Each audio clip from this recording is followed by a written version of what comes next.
McGonigal is acknowledged as one of America's top experts in leftist communist false flag tactics and spying operations, and whose expertise has led him to capture the Chinese CIA double agent spy Jerry Chun Shin Lee, who caused the deaths of at least 20 CIA undercover operatives, spurned FBI Director Christopher Wray to warn that China is using its students and professors at U.S. colleges to spy on America, and the FBI to produce its stunning film documentary, Game of Pawns, the Glenn Duffy Shriver story, that shows how American college students are recruited to spy for China and betray their own country.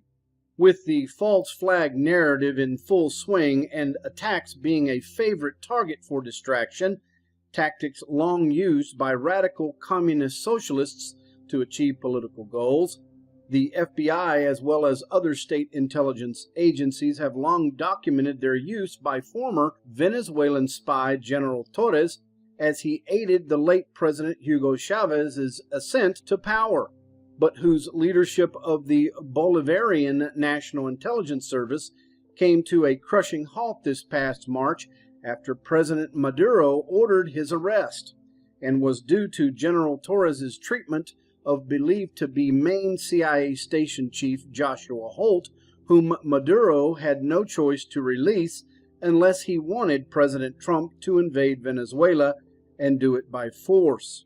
Yes, you heard that correctly, ladies and gentlemen. In striking back against President Maduro for buckling under to President Trump, General Torres masterminded the early August 2018 false flag drone attack that made Maduro look like a helpless baby child before all of the peoples of Venezuela, and that kept Maduro from being able to move against the training centers that Torres had established to train the American college students known as Antifa leftist radicals. Of course, not being understood by the masses of the American people about the use of false flag tactics by radical communists is that they aren't intended to hurt anyone but to provoke a response from the government that, in turn, these leftists believe will cause ordinary people and citizens to rally to them as they begin overthrowing whatever political power structure they've designed for elimination. That is why the Venezuelan mastermind of the false flag caravan pushing towards the United States border, containing tens of thousands of socialist communist supporters masquerading as refugees, thus causing President Trump to declare that he is now bringing out the military to protect his nation's borders, and that the leftist Align News Network is now screaming will cause the deaths of these illegal migrants as U.S. military forces begin gunning them down. Well, that's actually not correct at all.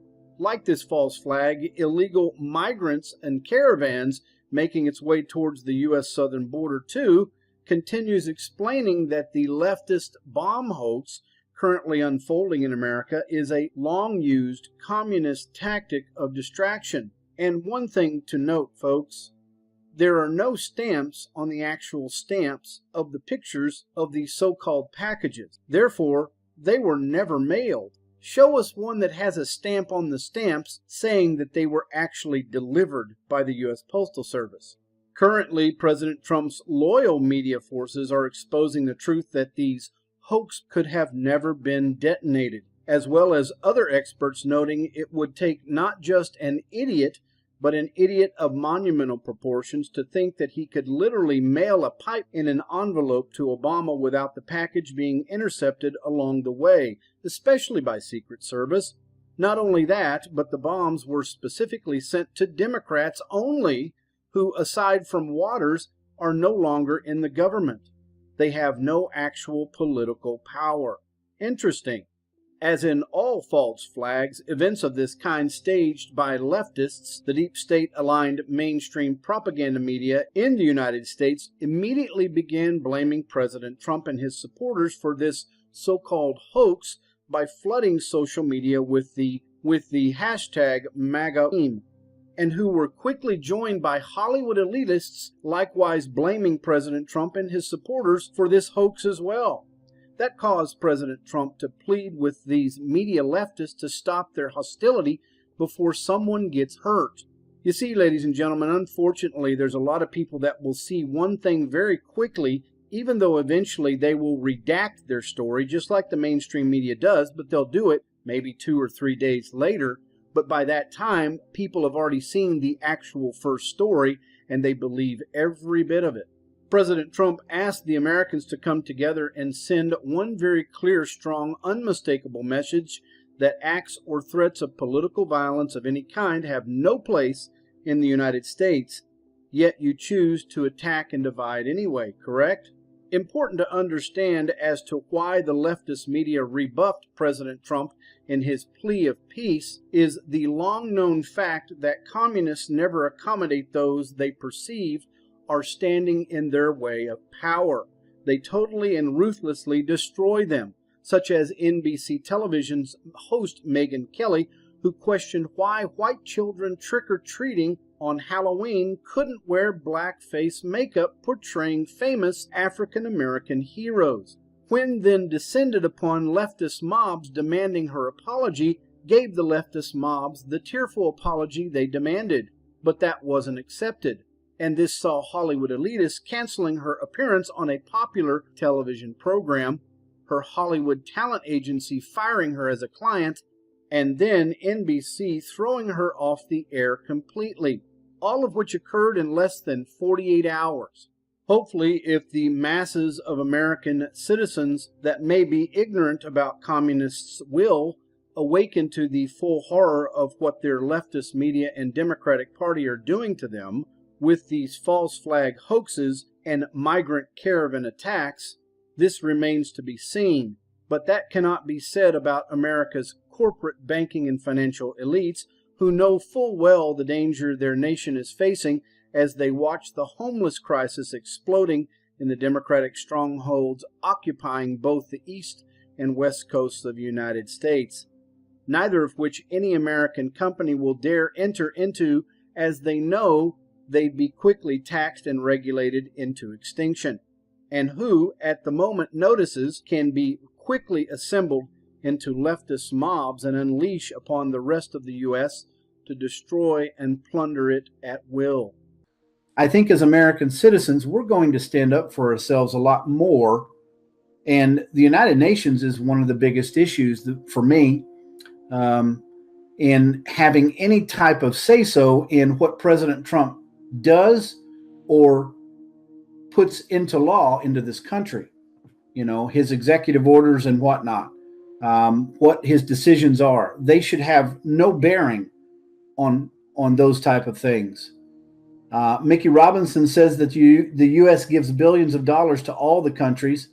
Why can't they take care of their own? Well, that's just it. They're corrupt. They do what they want to, and we should put policies in play if we're going to give you money. If President Trump is going to give you money, which I think I've seen a few articles where he says he's demanding these type of things, that if we give these other countries money, they're going to have to do a few things to help their own people, to help their own country. But I think it's the corruption is so rampant that obviously a lot of these people are trying to escape to have better lives for their families. For me personally, why are you having children if you can't afford them? But, you know, religions around the world tell you to have children because they don't let you do certain things. And your belief structure and your belief system says, I've got to have children, I've got to have a family before I can afford it. That's the problem. That's the uneducated and unintelligent situation that we're dealing with a lot of these human beings or migrants on our borders. Angie, you're exactly right. Becoming a U.S. citizen is a privilege, not a right. Correct. Paradox states that we need to stop finding and get out the United Nations and NATO because they're not serving their purpose anymore. Well, they're definitely not for the American people. That's for sure. They're for their own agenda, which obviously, as we can see in the past 50 years, has been warmongering, to control this country in this direction and to control the Middle East in that direction. and let the conflict of the Israelis and the Palestinians continue and escalate if they want it to.